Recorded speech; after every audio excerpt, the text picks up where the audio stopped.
Hoy teníamos planificado hablar sobre RCP en el paciente con COVID-19. Bueno, es sin duda un desafío enorme. Ya es un problema este tipo de eventos en un paciente común y corriente con COVID seguramente será un desafío tremendo. En los contenidos de estas charlas, bueno, vamos a ver que va a tener los criterios de RCP en el paciente con COVID. Hay algunas modificaciones a tener en cuenta. Cómo va a ser la dinámica de trabajo, tanto en el área de trabajo como la dinámica que tendremos que tener como equipo, porque, bueno, sin duda lo que decíamos el otro día en relación a la intubación, que hay que ser organizados para tratar de abordar lo más prolijo a este paciente. Primero para darle lo mejor a nuestros pacientes, pero segundo para cuidar también el equipo. Algunas particularidades con respecto a la resucitación cardiopulmonar en ventilación espontánea, que hay que tener ciertas consideraciones en qué momento hacerlo, como también el RCP con el paciente con ventilación, que hay que tener algunos tópicos en cuenta. El RCP en situaciones especiales, como el prono, por ejemplo, y bueno, algunos algoritmos que si bien los conocemos, en el paciente con COVID cambiarán algunos conceptos. Bueno, ya el RCP es bastante difícil per se para hacer en cualquier tipo de paciente, porque en definitiva es una cuesta arriba saber que cuando nos llaman por un paro cardiorrespiratorio sabemos que la energía, la posición y todo lo demás es negativo. Entonces ya es medio complicado. Imagínense que con este COVID-19 las cosas se complican más aún. No por la patología en sí, bueno, el RCP ya es grave, sino también por, obviamente, cuidarnos nosotros y no ser parte del problema. Por lo tanto, creo que uno entra en una desesperación de saber o tratar de hacer lo mejor posible, pero a su vez creo que todas estas charlas están dirigidas a que nos cuidemos principalmente. Y bueno, a ver, así que creo que en definitiva cuando esta situación se plantea en el lugar en donde estemos, si nos pasa en la terapia, o si nos pasa en la guardia, creo que hay que tratar de mentalizarnos de hacer lo mejor posible. Así que, como diría nuestro amigo, me parece que la mejor manera de las mujeres es imaginar que ese paciente es Brad Pitt en Troya, o quizás los hombres imaginarnos las piernas de Jennifer López, o aquellos que están indecisos me parece que pueden pensar en Ricky Martin. Así que creo que hay que tratar de poner lo mejor para tratar de abordar esta situación que ya es difícil. Así que bueno, primero lo primero, lo que hablábamos el otro día acerca de el equipo de protección personal, que debe estar conformado por mascarilla facial, una antiparras, barbijos N95, eso es innegociable, los camisolines hidrorrepelentes, guantes, gorros y botas. Estos dos últimos son opcionales, pero me parece que es necesario que lo contemplemos. ¿Por qué? Primero porque hay que tener en cuenta todas estas cosas, porque en una pandemia no hay emergencia. Es decir, hay que tratar de pensar las cosas a su tiempo, no ser parte de un problema, porque si yo en el intento de ayudar a alguien no me organizo ni tampoco hago bien las cosas, voy a ser parte de un problema a posteriori, justamente en estas circunstancias y, con la escasez de recursos humanos que hay, me parece que no está bueno pensarlo en ese momento. Una frase que siempre, o que nunca pasa de moda, mejor dicho, vísteme despacio que estoy apurado, esta frase napoleónica que intenta decir que ante momentos caóticos debemos conservar la calma y tratar de ser lo más expeditivo y pensantes posible. Y segundo, no actuar hasta que esté todo el equipo. Todo el equipo. Cuando hablamos del equipo, no hablo tan solo de una cuestión personal, sino hablo de cada persona que integra ese equipo que va a participar. La organización ya la veremos, pero bueno, es crucial entender que todos estos conceptos hay que tenerlo en cuenta. Los criterios de RCP, en este caso, vamos a repasar las 6H y 6T que nosotros tenemos en cuenta en cualquier RCP, y después vamos a circunscribirnos un poco a COVID-19. En este caso, la 6H habla de la hipoxemia, o sea, lo que tratamos de ver, los criterios del RCP, en base es buscar la causa que nos pueda haber llevado a ese paro cardiorrespiratorio. Entre eso, bueno, una de las principales son la hipoxemia, más en este caso, ¿sí? La hipovolemia, los hidrogeniones, que hace referencia a la acidosis metabólica que pueden darse también en estos pacientes, la hipo o hipertermia, la hipo o hipercalemia y la hipoglucemia, dentro del grupo de las 6H. Esta neumotecnia es bastante básica, sencilla, antigua, pero bastante vigente en lo que es todo este tipo de abordaje. En la 6T, bueno, los tóxicos, o bueno, puede ser también algo iatrogénico, en este caso, taponamiento cardíaco, el tromboembolismo pulmonar, que nunca pasa de moda, neumotórax, la trombosis coronaria, en este caso haciendo referencia al infarto, y bueno, los traumas. Estas dos quizás, bueno, en este contexto no la veamos tanto, nada más que es para repasar que estas mnemotecnias son bastante sencillas y reaplicables siempre. En el caso del COVID-19, circunscribimos principalmente a lo que decíamos, ¿no? La hipoxemia, que es una de las principales causas, en este caso muchas veces por la refractariedad del distrés que nos pueda provocar, y a su vez, obviamente, toda la inflamación que ésta genera y que en definitiva termina en la falla multiorgánica que nos termina dando quizás la alta probabilidad de los paros cardiorrespiratorios.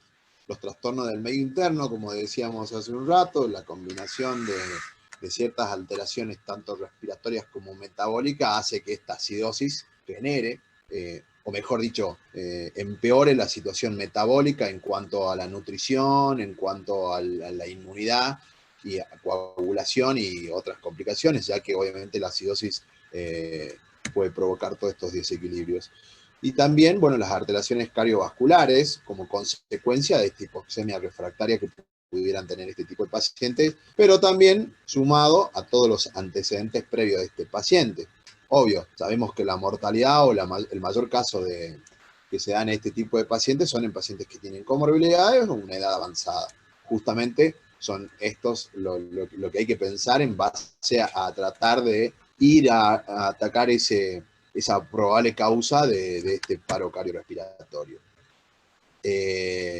Acá hay una consideración que hay que siempre tenerla en cuenta, ya lo dijimos el otro día, no es momento de improvisar ni de aprender, así que creo que el que aborde la intubación orotraqueal debe ser el más experto en vía aérea y tener ciertas consideraciones en una vía aérea dificultosa. Eso ya lo vimos en el capítulo de intubación endotraqueal, o sea, tratar de tener todos los predictores de fracaso al momento de evaluar un paciente para evitar. Por supuesto que en estas circunstancias no vamos a poder hacer eso, pero si es que no se pudiera abordar una vía aérea comúnmente, tenemos que tener otras herramientas como máscara laringia, por ejemplo, para abordar este tipo de pacientes. La disposición del área que habíamos visto el otro día, bueno, acá cambia un poco la circunstancia porque sí hay que tener en cuenta que debemos cuidarnos en los ambientes propicios para el área, en un área crítica. Todo esto cambiará en una situación de urgencia o en la sala, en donde inicialmente los operadores que van a hacer la resucitación cardiopulmonar serán 3 los activos. Veremos que habrá un operador, un cuarto operador y un quinto que será el líder, en donde trataremos de diagramar todo esto para que sea lo más eficaz posible. Acuérdense que uno cuando habla de resucitación cardiopulmonar, y esto lo vamos a repetir un poquito más adelante, las compresiones son lo más importante en estas circunstancias. Por ende, hay que tener en cuenta de que lo que hacemos lo hagamos con la mayor calidad posible. Eso quiere decir que nosotros hagamos las compresiones, los tiempos y la administración lo hagamos de la manera más concentrada y correcta posible. En este caso, el operador 1 verán que es el encargado de las compresiones, solamente de ello. El operador 2 tratará de alcanzar las drogas, o administrar las drogas, mejor dicho, y tener en cuenta el desfibrilador para tratar de realizar los choques pertinentemente, ¿sí? Y el operador 3 se encargará solamente de la vía aérea.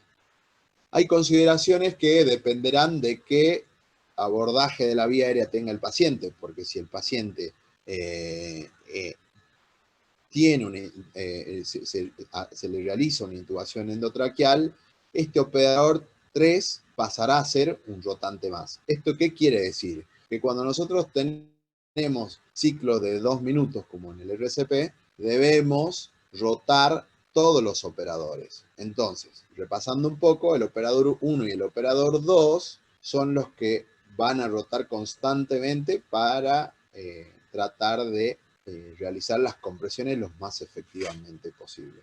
Y repasando un poco lo que recién dije, que si el operador 3, que se encarga de la vía aérea, tiene un paciente intubado y solamente lo que tiene que hacer es dar oxígeno por la bolsa válvula máscara, también será parte del ciclo de reanimación integrándose a los otros 2 operadores, ¿sí?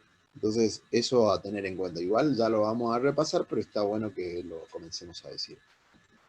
Afuera del habitáculo o de la habitación de este tipo de pacientes, va a haber un cuarto operador quien se encargará de llevar el tiempo, la organización, de alcanzar desde afuera las drogas necesarias y administrar los tiempos y los recursos farmacológicos desde el carro de paro.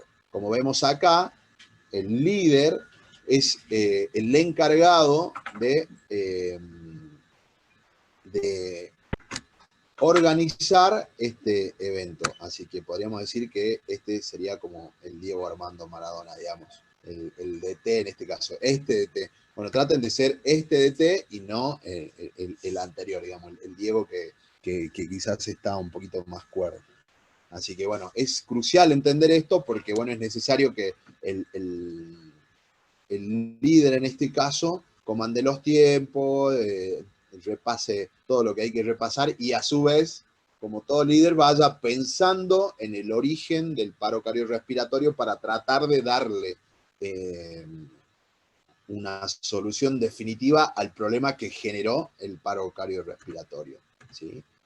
La dinámica de trabajo, un poco lo que les decía en los gráficos, nada más que ahora está escrito como para que lo repasemos. El operador 1 se encargará de las compresiones, el operador 2 de administrar las desfibrilaciones y de pasar las drogas, ¿sí? Hay que tener en cuenta que esa función debe estar muy bien administrada para que las drogas, obviamente en este caso la adrenalina y las drogas que nosotros tengamos que pasar, se pasen en tiempo y forma. Por eso es crucial que sea alguien también entrenado, ¿sí? El operador 3 que maneje la vía aérea, ya vamos a ver en qué caso lo vamos a abordar, en qué caso vamos a expectar, porque también es necesario saber que en este caso, para disminuir la posibilidad de que nosotros nos expongamos a este virus, vamos a ver que en ciertas circunstancias podemos esperar el abordaje de la vía aérea. Y como lo decía hace un rato, eso me va a cambiar el trabajo del operador número 3. El operador número 4 es el que está afuera, controla el tiempo y alcanza las drogas desde un carro de paro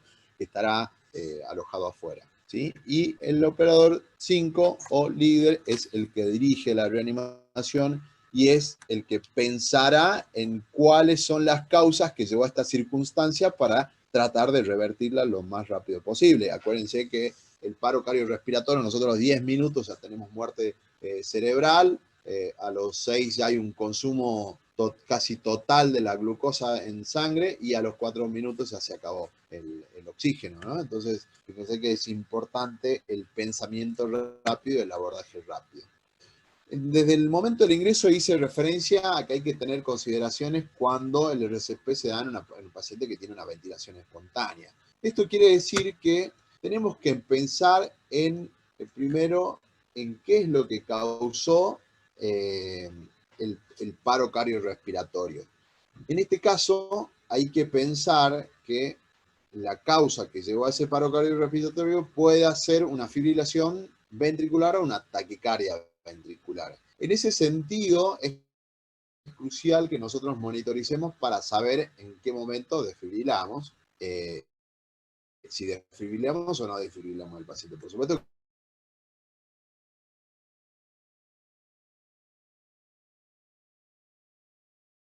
me hace pensar también que en un paciente COVID-19 yo podría exponerme menos si es que no lo ventilo. Y acá hay una paradoja, porque uno dice, bueno, si yo necesito darle oxígeno, pues necesito dárselo. Ahora, acuérdense que la ventilación sin intubación o sin oxígeno directo es muy pobre. Si nosotros respiramos un aire inspirado con un 21% de oxígeno, imagínense que en un paciente que yo le pueda dar que yo le pueda administrar aspiraciones sin tubo endotraqueal, es solamente un 16 a 17%, lo cual es muy escaso y en una primera instancia para mí no sería urgente tratar la parte ventilatoria, sino como vemos acá, que se dan en el mayor caso, en la mayoría de los casos, las arritmias malignas, es revertir esa situación cardiovascular a través de la desfibrilación. Entonces, en primera instancia, nosotros podemos expectar a que el paciente durante 4 minutos pueda o no revertir. Esto significaría 2 ciclos, ¿no? Si nosotros entendemos que los ciclos son de 2 minutos, 30 compresiones, a lo largo de 5, tendríamos un ciclo de 2 minutos. Entonces, en este sentido, yo tengo que tener ese tiempo prudente para pensar que hasta 4 minutos puedo pensar. Ahora, el uso de la bolsa válvula máscara es fundamental en este sentido. Habíamos dicho el otro día que si bien tratamos de no usarla en circunstancias eh, frecuentes o cotidianas, acá en el paro, en el paro cardiorrespiratorio se hace esencial su uso. Y para ello, un poco lo que repasábamos el otro día acerca del uso del filtro, que disminuirá las posibilidades. Ya más adelante vamos a ver un esquema en donde me explica dónde estaría colocado este filtro. Y bueno, un poco lo que decía hace un rato, la consideración de que la intubación orotraqueal sea por el más experto, y en el momento que se produce la intubación deben dejar de hacerse las compresiones momentáneamente hasta que se logre el abordaje de la vía aérea. Esto tiene una función de tratar de no dispersar o aerosolizar el aire y con el objetivo de disminuir la exposición del virus al recurso humano. ¿Sí? Otra cuestión debe considerarse en los casos en donde sea una vía aérea dificultosa y el abordaje no pueda darse por un tubo endotraqueal. Hay que tener en cuenta lo que decíamos el otro día, también valorar la posibilidad del uso de guía de Eichmann en el caso de las vías aéreas dificultosas para tratar de hacerlo con un tubo, pero si no se pudiera considerar la máscara laringia, que sería una opción incluso hasta ventilar o hasta que se resuelva el abordaje invasivo de esta vía aérea. Sí. En pacientes con ventilación mecánica la circunstancia cambia un poco en esto, en repasar y no olvidarnos que de usar la bolsa válvula máscara debemos hacerlo con un filtro. ¿Sí? En la charla anterior de intubación orotraqueal habíamos visto la misma imagen en donde este filtro debe, en este tipo de reanimación, tener un filtro que nos permita disminuir la posibilidad de aerosolización. Así que bueno, es una consideración significativa. En pacientes prono, muchas veces uno se pregunta si poner en posición supina o continuar en prono. No hay, bueno, en todo esto en RCP, en COVID-19, no hay muchas más guías en donde uno pueda consistir, porque bueno, es corto el periodo, pero bueno, lo que sí uno considera es que puede hacerlo con el paciente de cúbito prono. El lugar sería inmediatamente por debajo de los omóplatos, en la columna vertebral, con la misma posición, profundización y mecánica que en cualquier otro tipo de RCP. Acuérdense que, bueno, un poco lo que decíamos, ¿no? Los ciclos de 2 minutos, de de cinco ciclos de 30 compresiones cada uno, y cada eso remonitorizar la parte eléctrica y también considerar cada 2 minutos la posibilidad de desfibrilar o no, según la lectura electrocardiográfica que veamos. ¿Sí? Si bien no conseguí una foto, pero también la desfibrilación se puede hacer en decúbito prono, ¿sí? Teniendo en cuenta que hay que hacer un arco entre la base y la punta del corazón, que serán muy significativas al realizado en un decúbito supino. Así que, bueno, estas son las consideraciones generales que hay que tener en el paciente con COVID. Bueno, acuérdense que tienen que ver más con el área en donde se realiza, la dinámica de trabajo, que ya la repasamos, cómo trabajar, cuáles son las posiciones y los recambios que nosotros podemos obtener. Y bueno, los algoritmos de RCP en relación a los tiempos, ciclos y demás, no cambian en relación a los otros. Lo que hay que tener en cuenta es la ventilación. Bueno, acá este algoritmo típico del RCP, que habla si es un ritmo desfibrilable o no desfibrilable. Creo que en el equipo debe haber quien, obviamente el que conduzca sepa de identificar los ritmos chocables y no chocables para desfibrilar oportunamente, que obviamente sabemos que es la posibilidad que incrementa el éxito a más de 70%, si es que desfibrilamos a tiempo. Y acuérdense los tiempos que les decía, ¿no? Tenemos 4, 6, 10 minutos para tratar de revertir esa situación, ya que a los 4 hay un cese de la oxigenación, a los 6 un cese y consumo de la glucosa, y a los 10 ya empieza a morirse las neuronas. Así que apremia la buena calidad y el tiempo en que nosotros cardiovertamos ese tipo de pacientes, ¿sí? Son de 2 minutos, 30 compresiones, son 5 ciclos de 30 compresiones, esto hace más o menos 2 minutos. Ante esto hay que cambiar el operador porque, para que sean de mejor calidad las compresiones.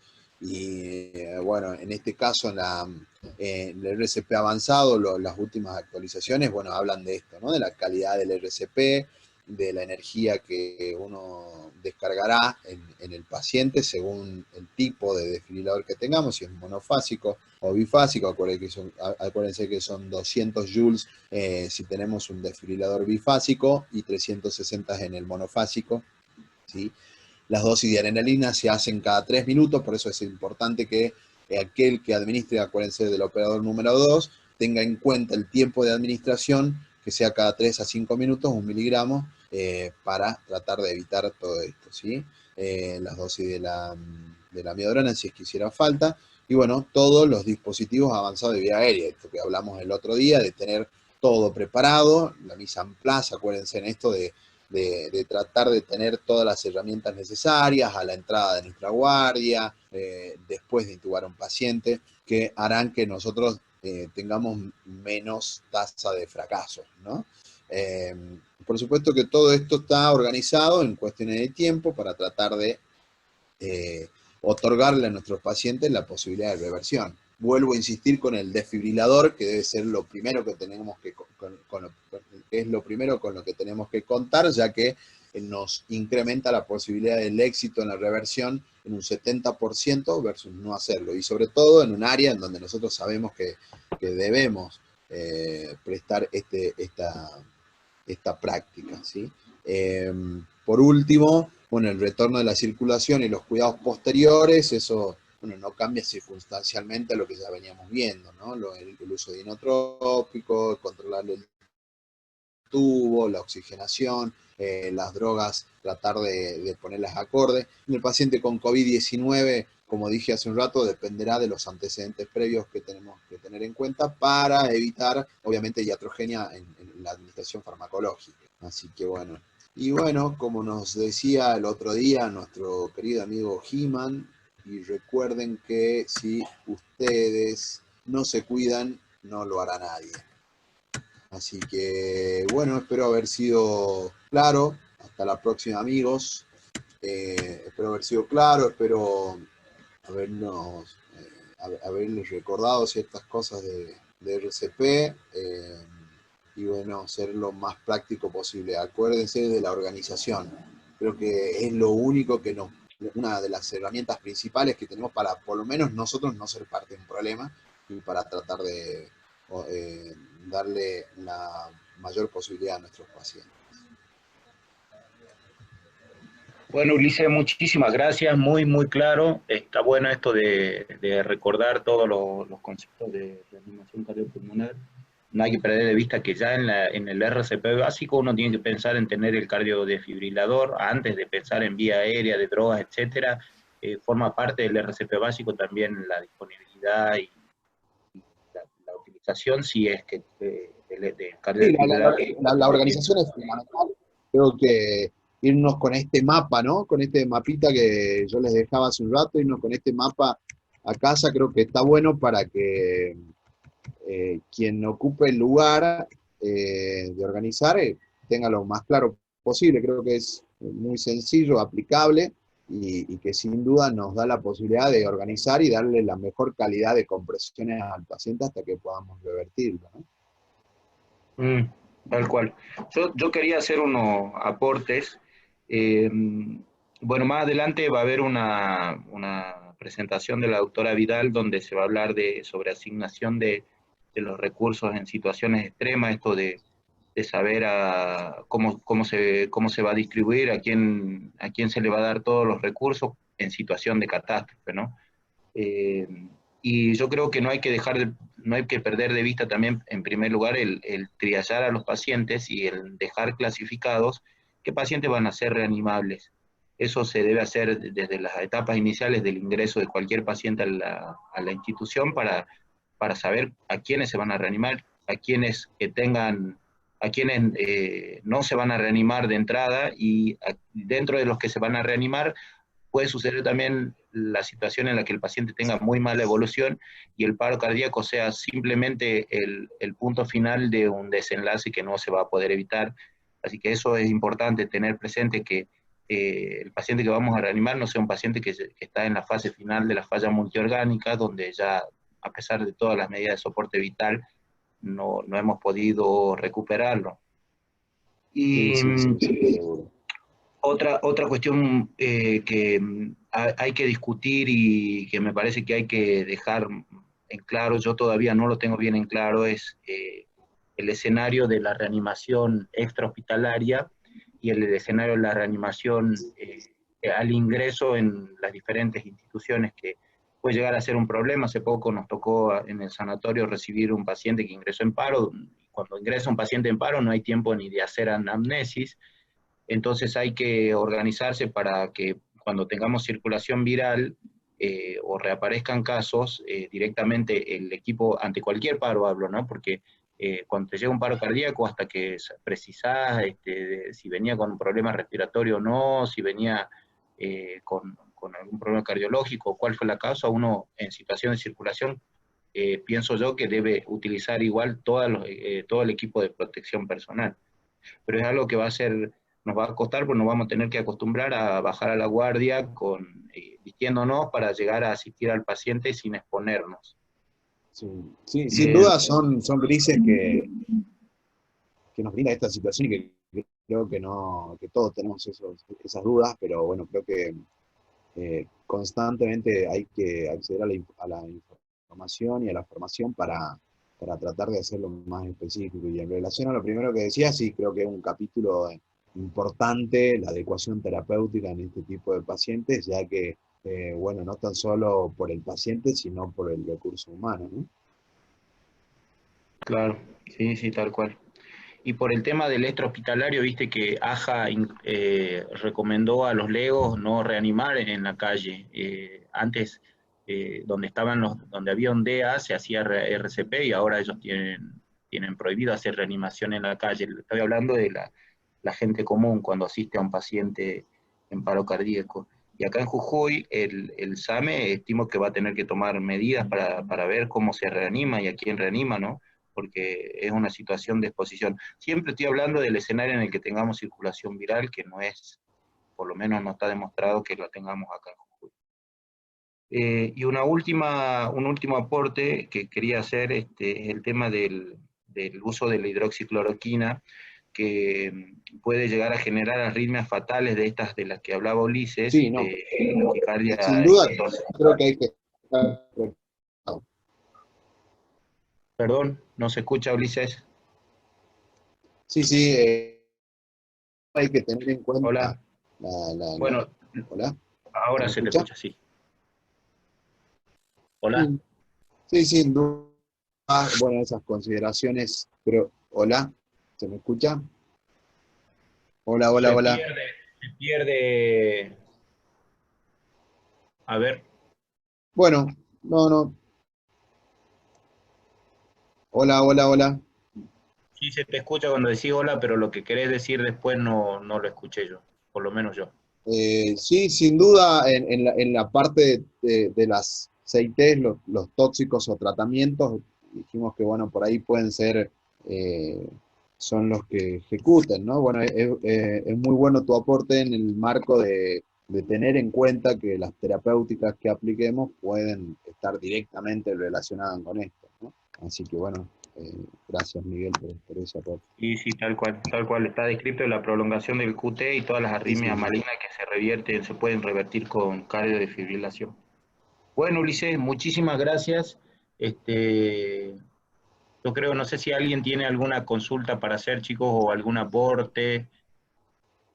A ver, hay, me parece, 16 personas conectadas. No sé si alguien tiene alguna inquietud para plantear ahora. Si no, vamos dando por finalizado esto.